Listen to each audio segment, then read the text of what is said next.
أعوذ بالله السميع العليم من الشيطان الرجيم بسم الله الرحمن الرحيم اللهم صل على محمد وآل محمد وسلم اللهم لا سهل إلا ما جعلته سهلا وأنت تجعل الصعب سهلا إذا شئت فسهل اللهم لنا هذا الدرس وجعله خالصا لوجهك الكريم وتقبل اللهم منا بقبول حسن واجعل اللهم سبب فلاحنا ورقينا بك في الدنيا والآخرة أما بعد السلام عليكم ورحمة الله وبركاته.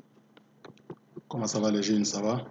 Et le confinement, le courage, hein? C'est le Covid.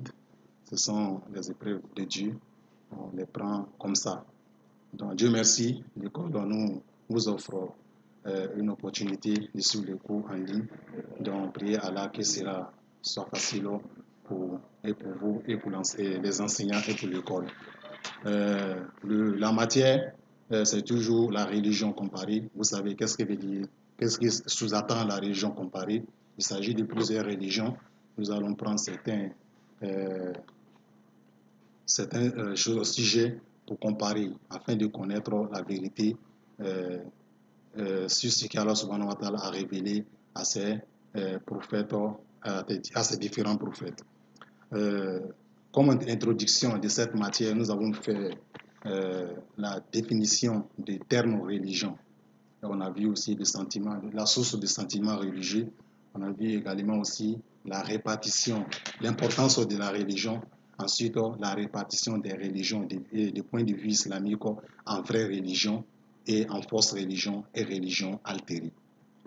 Nous considérons comme vraie religion les religions qui remplissent les caractéristiques que vous avez commises dans les documents. Et on considère des fausses religions des religions qui n'ont pas été révélées du ciel et qui ont été façonnées, qui ont été créées par les humains eux-mêmes, comme l'idolâtrie, le bouddhisme, etc. Et nous, les musulmans, nous considérons comme des religions falsifiées, des religions qui qui étaient authentiques dans le temps, au temps de leurs prophètes, mais au fil du temps, les disciples et les suiveurs de ces religions ont subi des falsifications, comme le christianisme et le judaïsme, puisque ces livres ne sont plus comme ils étaient, ils ont été révélés à leurs prophètes. Ça, c'est du point de vue islamique. Donc, pour parler de la religion comparée pas toujours avec les piliers, les 5 piliers de la foi, les 6 piliers de la foi. Croire en Allah subhanahu wa ta'ala, en un seul Dieu, aux anges, aux livres, à la destinée, au jour de la résurrection. Ces mêmes piliers de choses de la foi existent dans les autres religions. Mais l'objectif de la comparaison maintenant, comment Dieu est vu, comment le musulman voit Dieu. Qu'est-ce que veut dire Dieu en islam? Et qu'est-ce que veut dire Dieu dans le judaïsme? Et qu'est-ce que veut dire Dieu également dans le christianisme? Il faut connaître ces réalités, puisque chez nous les musulmans, nous croyons qu'il y a eu beaucoup de falsifications dans les 2 documents concernant Dieu. Parce que d'autres attribuent à Dieu un fils. Or, nous disons que Dieu n'a pas de fils. Donc nous avons détaillé tout cela. Il est temps maintenant de connaître les falsifications et les enseignements immoraux qui sont cités dans le judaïsme et dans le christianisme et éclairer ça avec le Coran. Le Coran, car ces documents ont suivi des falsifications et des contradictions. Mais étant un musulman, lorsque nous disons qu'ils ont suivi des falsifications, il faut donner des preuves. Des preuves où? Les preuves doivent venir de la source. Ça doit venir de la Torah, qui est l'Ancien Testament. Lorsque nous allons aborder aussi le cas des chrétiens aussi, ça doit venir aussi des choses dans le Nouveau Testament, qui veut dire l'Injil chez nous. Et comme vous le savez, étant un musulman n'est pas un bon croyant lorsqu'il réunit les 2 documents à leur forme d'origine. C'est-à-dire un musulman qui dit qu'il n'y a pas un livre qui a existé que la Torah, il est mécréant chez nous. Je crois qu'il y a un livre qui a existé dans le temps qu'on appelle la Torah, que les chrétiens appellent l'Ancien Testament. Et il doit également croire que la Bible a été révélée au prophète Isa alayhi salam, qui est l'un de nos prophètes aussi. Mais au fil du temps, ces livres ont subi des falsifications. Il y a beaucoup de falsifications, il y a beaucoup de contradictions, ce qui fait que ces livres ne sont plus d'origine, ne sont plus valides. On ne doit plus les suivre. suivre. Alors, subhanahu wa ta'ala, pour appeler, pour corriger ces fautes-là, il a fait venir le prophète Mohammed sallallahu alayhi wa sallam en révélant à lui le Coran qui a achevé toutes les religions et aucune religion ne sera révélée après celle de l'islam. Donc, parmi les, on dit falsification, grand B, falsification, contradiction et textes sacrés du judaïsme. À la lecture des textes sacrés judaïques actuels, on dit bien actuels, donc pour faire sortir ce qui est passé. Ce qui est passé, il n'y avait pas de contradiction, il n'y avait pas d'enseignements immoraux, il n'y avait pas de contradiction, il n'y avait pas de falsification. Mais actuellement, il y a eu beaucoup de falsifications. On peut dénombrer beaucoup d'exemples. Dans le judaïsme parle de la mort et de l'enterrement de Moïse dans les livres. Donc, cela est cité dans les derniers chapitres de Deutéronome. Vous savez, dans le judaïsme, la Torah, ou l'Ancien Testament, est réparti en 5 grandes parties. 5 grandes parties. Chaque partie, étude des chapitres concernant ce que nous avons cité, le Deutéronome. Donc, celui-là aborde le sujet d'illicite et illicite et la raconte de Dieu avec Moussa alayhi salam et également la mort de Moussa et son enterrement. Et cela va jusqu'à 34 chapitres. Donc, dans ce chapitre, on donne des détails que nul ne peut connaître sur la mort, qu'un être ne peut connaître sur la mort et l'enterrement d'Isa alayhi salam. Ce qui fait que l'être humain met l'être humain en doute sur la véracité de ses paroles. Donc, ça c'est une falsification. Et ce n'est pas une contradiction, mais ça doit être une falsification. Deuxièmement, à propos des déluges pendant le temps, tous les messagers qui sont venus après Noé alayhi salam ont abordé le sujet du déluge. Donc, concernant le déluge veut dire quoi d'abord? C'est-à-dire le moyen par lequel Allah subhanahu wa ta'ala a anéanti le peuple de Noé qui l'ont désobéi longtemps. Il était envoyé vers ce peuple pendant 950 ans, comme cela est cité dans notre livre Saint Coran. Et ceux qui l'ont suivi étaient quelques personnes seulement. Et ils ont même demandé à ce qu'ils fassent venir le châtiment. Et ce châtiment a été une inondation qui est connue dans tous les livres et l'histoire ne l'ignore pas. Mais Allah subhanahu wa ta'ala a sauvé seulement Noé et les croyants, ceux qui ont cru en lui. Et les animaux qui étaient sur terre. Il fallait sauver les animaux. Allah pouvait châtier tous les animaux et créer encore des nouveaux. Mais il n'a pas fait cela. Donc pour montrer à l'être humain que non, ce qui est déjà créé d'abord, à vous de fournir des efforts pour valoriser ça et enrichir ça. Donc, dans le Coran, chez nous, par exemple, on dit, Allah subhanahu wa ta'ala a demandé à Noé de prendre le femelle et le mâle de chaque animal. Mais dans la Torah, nous trouvons une contradiction. Si on dit la Torah, c'est la Torah de nos jours qui est falsifiée. Souvent, les espèces animales qui sont prises sont 2 à 2. Dans autre passage de la Torah, on dit c'est 7 par 7.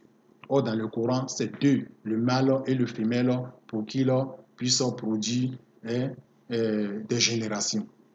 Donc, on ne peut pas comprendre ça dans un même livre où on dit où c'est 2 par 2, et dans le même livre encore, on parle de 7 par 7.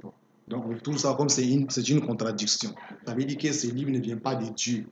Le livre qui vient de Dieu n'a pas dit cela. C'est les humains qui ont falsifié, qui ont triché un peu, qui ont fraudé dans ce livre. Sinon, la vérité, c'est 2 par 2. Ça veut dire le mâle et le femelle. Donc, 2 par 2 n'a pas en contradiction avec ce qui est cité dans le Coran. Mais 7 par 7, nous, on ne le connaît, on ne connaît pas cela. Voilà une contradiction qui prouve que le livre actuel du judaïsme, ce n'est pas ce qui que Moussa a reçu de la part d'Allah subhanahu wa ta'ala, mais ce livre a subi beaucoup de falsifications et beaucoup de dérangements. Autre part, troisièmement, dans l'Ancien Testament, on attribue des attributs humains à Allah, soit à Dieu, tels que c'est fatigué, c'est reposé. Dans ce livre, plus précisément dans Genèse 19, 31-38, on dit que Dieu a créé l'univers dans 6 jours, pendant 6 jours, et le 7e jour, il s'est reposé. Donc ça, ce sont des caractéristiques des humains. C'est reposé, c'est fatigué. Donc ça, ce n'est pas une caractéristique qui doit être attribuée à Allah subhanahu wa ta'ala. Et dans le Coran, Allah subhanahu wa ta'ala a répondu à cela, à ce mensonge-là, en disant que nous avons créé les cieux et la terre pendant 6 jours, mais nous ne sommes pas fatigués. Pour dire ce qui a été dit là-bas n'est pas la parole de Dieu. Moussa ne peut pas dire ça, Moïse ne peut pas dire ça à son peuple, que Dieu a créé l'univers pendant 6 jours et il s'est reposé dans le 7e jour. Donc ce qui prouve que ce livre n'est pas un livre divin qui vient, c'est pas le livre, il n'est pas la forme d'origine qui est venue d'Allah subhanahu wa ta'ala. Ça, c'est troisièmement. Quatrièmement, selon la Torah actuelle, à laquelle croient les Juifs et les chrétiens, les Juifs croient à la Torah seulement, mais ils ne croient pas au Nouveau Testament. Mais les chrétiens, pour être bons chrétiens, il faut croire au Nouveau Testament et l'Ancien Testament.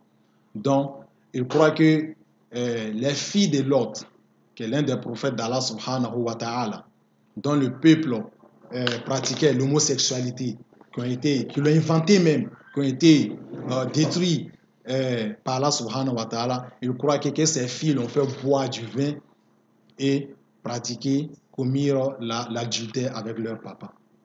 C'est comme si un prophète qui a commis l'adultère et il a bu l'alcool. Or, de point de vue islamique, l'alcool n'a été autorisé. Depuis Adam jusqu'à nos jours, Allah subhanahu wa ta'ala n'a jamais autorisé l'alcool. Parce qu'il sera contradictoire de la part du Seigneur d'autoriser l'alcool.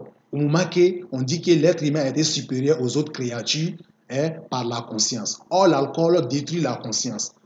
Il est supérieur par rapport aux autres créatures par la conscience et au même moment détruisez cette conscience-là. C'est contradictoire. Il n'y a pas une religion qui a autorisé l'alcool. Ce sont des mensonges. Ni le christianisme, ni les choses du judaïsme, ni la religion d'Abraham, ni la religion d'Adam, ni la religion des autres prophètes. L'alcool a toujours été illicite dans toutes les religions. Donc, on ne peut pas accepter qu'un prophète fasse cela avec ses propres fils. Ce n'est pas n'importe quel adultère, mais adultère avec ses fils, chose biologique. De la même manière, dans le même livre, dans la Torah, ou bien dans l'Ancien Testament actuel, on atteste, on fait croire que le prophète, il y a des prophètes qui ont fait des trahisons. Notamment le prophète David, qui avait envoyé, qui était amoureux de choses de la fille, de la femme du commandant de l'armée, de son armée, et l'a envoyé en plein bataillon pour pouvoir bénéficier de sa femme et pouvoir aller faire l'adultère avec sa femme. Cela ne peut pas être accepté. Donc, c'est comme si les prophètes arrivent à faire une telle trahison, c'est comme si on ne peut pas faire croire à n'importe quelle personne. Ben, chez nous, les musulmans, on dit parmi les caractéristiques des prophètes qu'ils ne trahissent pas, ils ne mentent pas. Et c'est la confiance seulement. Mais voici un prophète dans ce livre qui va trahir le commandant de son armée. Donc, ce n'est pas normal que cela soit la parole de Dieu. Selon la Torah encore, la Torah actuelle, on veut dire, quand la prophétie fut proposée à Moïse, quand Allah subhanahu wa ta'ala a choisi Moïse qu'il soit le prophète, il n'a pas accepté ça comme ça. Il a longuement discuté avec Dieu. Discuté avec Dieu. Il ne doit pas être le prophète. Et finalement, il a accepté.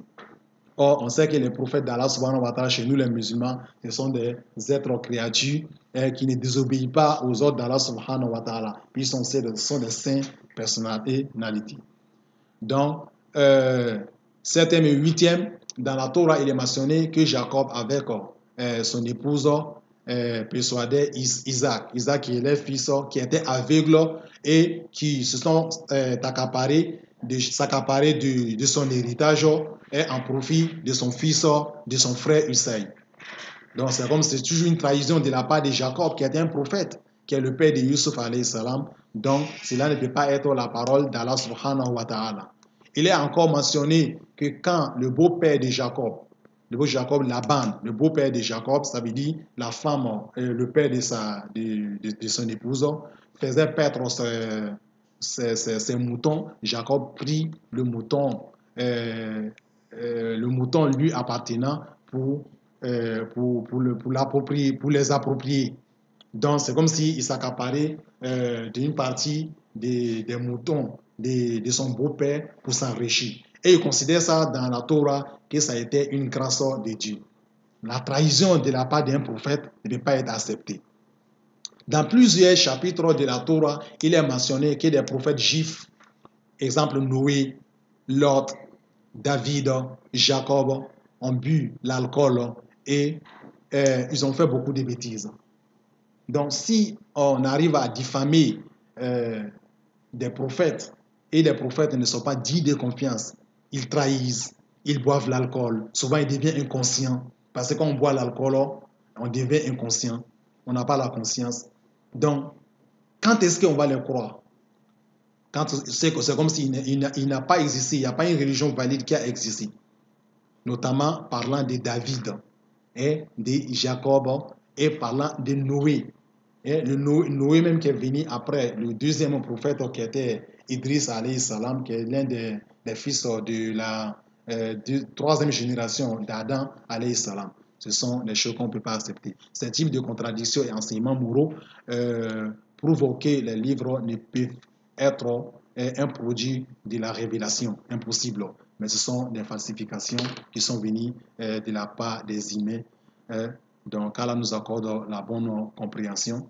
Nous ne faisons pas cela pour attaquer une religion, mais nous faisons ça pour expliquer la vérité, puisque la religion comparée, c'est ça, c'est ce qu'est la religion comparée. Donc, lit les textes dans tous les documents, dans le Coran et dans la Torah, dans l'Évangile, afin de connaître la réalité. Donc, ce sont des contradictions que nous avons trouvées et ce sont des enseignements immoraux que nous avons trouvés dans ces livres qu'on ne peut pas accepter. Donc, qu'Allah nous accorde la bonne compréhension. On attend toutes vos questions. Inch'Allah, si vous ne comprenez pas quelque chose ou des mots difficiles, vous pouvez participer à travers notre numéro WhatsApp. Inch'Allah, prochainement, le thème que nous allons aborder, c'est la croyance au livre saint dans le christianisme, puisqu'on a fait le judaïsme. Et il reste maintenant le christianisme dans le grand 2 et finalement on va conclure ça avec l'islam, la vie de l'islam sur tout cela et on fait la conclusion. ربنا آتنا في الدنيا حسنة وفي الآخرة حسنة وقنا عذاب النار والسلام عليكم ورحمة الله وبركاته